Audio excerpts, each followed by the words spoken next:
right. Well, thank you so much for joining us. We've got Steve Wynn of, gosh, you've had so many different bands. The Dream Syndicate, obviously, Gutterball, and I know you've worked with a number of different groups, and now you have the baseball project. Yeah. And how did this form, the super group?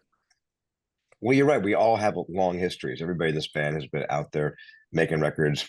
Of course, Mike and Peter with REM, and Scott McCoy with the Minus Five and Young Chris Fellows, and Linda Pitton with Zuzu's Pedals, and me with the Dream Syndicate. And our paths have intersected, as you can imagine, many times over the years. We've toured together, made records together. So we were all friends when the band started, and in fact, we were all hanging out at a wonderful party in New York the night before REM got inducted into the Rock and Roll Hall of Fame, and they threw quite a bash. And that was the evening where Scott McCoy and I ended up being the last to leave, standing next to the bar, and each of us saying, I've always wanted to make a record about baseball," and the other one saying, "No kidding, let's do it together." And that just began a mad rush of us writing the songs, getting into the studio. And I think within 6 months of that conversation at the party, we had a record out and we're on the Letterman show playing our first single. So it was a kind of a crazy thing, but it was kind of meant to be, because we all had that, we obviously, there's a lot of, history where people know us, but I think people didn't see that history turning into 15 years about writing songs about baseball. But here we are. I was gonna say, yeah, because you guys formed what? That was 2007, around Yeah. 2007. Yeah, I don't think we would have envisioned this being such a long, ongoing concern. But I'll say, last night we're here in Kansas City right now, and I'm about to head down there. But we were just talking the other night how the motivations for this band, and of course, there's always reasons to do music. Whether it's you're hoping for the brass ring, or you're just love playing your instrument, and or all these things. I think the main motivation of the baseball projects is we just all like each other so much, and we enjoy hanging out together. And of all the projects we do, and we all enjoy all the things we do with all our bands, this one is just the most pure fun. It's just friends getting together with at the same time, someone might perceive as a trivial subject matter, but also a subject matter that lends itself to very heavy songs and metaphors for life, doing this thing together. And as it turns out, there's endless possibilities for more songs and more records. Yeah, baseball's always going to be around. There's always going to be Baseball and the baseball project. yeah. So, I has it ever been a debate as far as people's baseball teams? Because I know each member, I'm sure, probably has their favorite, or do you all agree on one? Oh my goodness, no. No, we're all over the map. We're very civil to each other, and Okay, it never gets we dirty. You never get you like, know what with the fandom of baseball teams doesn't get dirty, but I'll tell you something. We are like many sports fans, very into fantasy sports, and we are each of us manage a team in a league, and we're bitter rivals. So there's never baseball arguments, definitely not musical arguments, not even really yeah. food arguments. We work portray on that point, but when it comes down to our fantasy baseball teams, look out.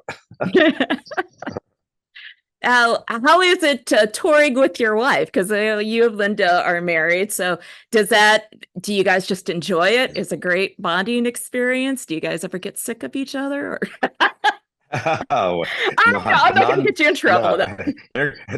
Yes, no. We have a great time together, and it's really, we've Linda and I have been playing together in various bands for 30 years now, as long as we've been together, and it's a fun way to see the world, to have adventures, experiences, and things we can talk about later on. Say, how about that? Can you believe that lunch we had in Tulsa that was the best meal ever before the gig? And things, it's Yeah. great sharing that together.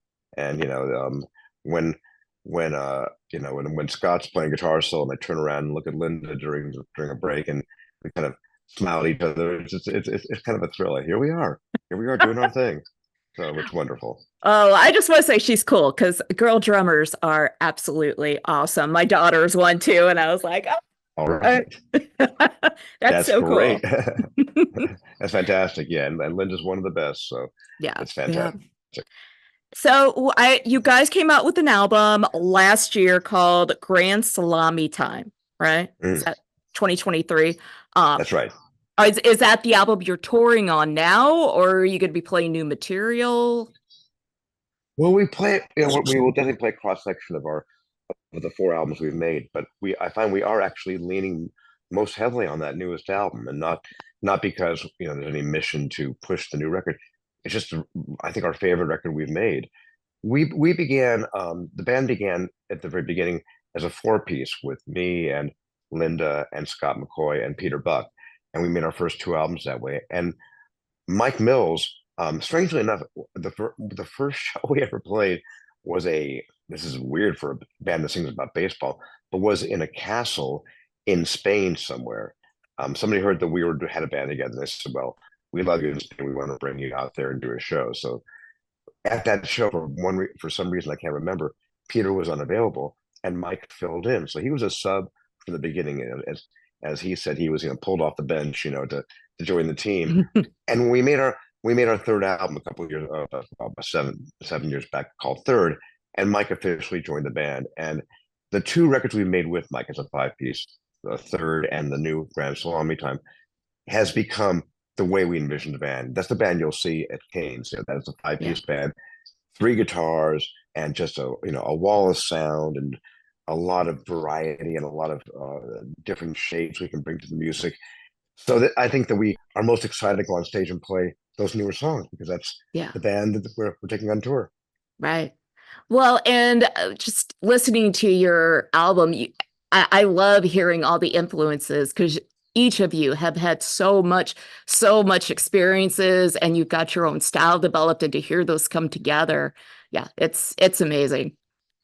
It's fun. I mean, excuse me, we always make it clear to people, it is a strange band we have, and the fact as I always like to say, I don't, I defy anybody in history music to say they have recorded more songs about baseball. That is our turf. It's hard to quantify things, but that's a true thing. But at the same time, we're just a rock band, and I think Right. there's no quiz to get into the show. You will not be greeted tomorrow at Cain's and asked to answer 10 questions to get into the venue.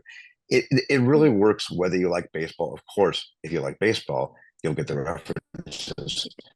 But even if you like any of our bands, if you were ever a fan of the Dream Syndicate or REM or any bands we've done before, you'll recognize what you like when you hear this band. And Right. you may hear a song where it mentions Babe Ruth or Hank Aaron for a second and go, I've heard of those guys. But it's only an element of what we do. Right. Right. It's a very interesting take. I will say that. Like you said, I don't think there's any other band out there dedicated to baseball like you guys are. So, Yeah, and I think that for those who haven't heard us before, we do write about favorite players and favorite moments in the game or favorite intricacies of the game. But most often we use those things as a metaphor for something else. We'll have a song that might be about a player who, let's say a player whose brother was one of the best ever in the game, but he didn't succeed. And we try to imagine what it must be like to be proud of your brother and yet not have made it on your own. And that's a universal thing. That could be yeah. baseball or music or anything in the world. So, in the same way, I like to bring everything back to Tulsa, but the same way Woody Guthrie could write about, baseball, which he did do, and a lot of other things, but it was really about the human experience. Right. And I think that's what we try to do as well. Oh, well, we're looking You know, forward to it. Definitely.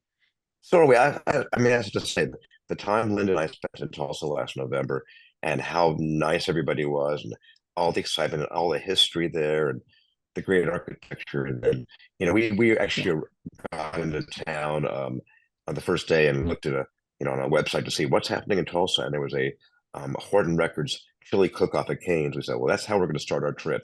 And we walked in there and said, this place is amazing. We have got to play here someday. And here we are, not even a year Oh, later, oh playing my there. So gosh. we're pretty thrilled. Historic Canes, and they are celebrating their 100th I anniversary know. this year. Yeah. Yeah. Uh, That's great. Oh, well, welcome to Tulsa. I can't wait. And yeah, if you get a chance, Bob Dylan Center, Woody Guthrie, there's One Oak Field. Yeah, just so many places. I've been here for 8 years now, and I'm still Oh, discovering places around here. So you like that. it. Oh, great. Well, we will try to do as much as we can because we want to soak Okay. it all up. All right. Well, thank you so much for spending time, and I'm looking forward to seeing you guys tomorrow night. Yeah, I'll say hi because it'll be great to see you, and All right. we'll have a great time. All right. You guys take care. Safe travels.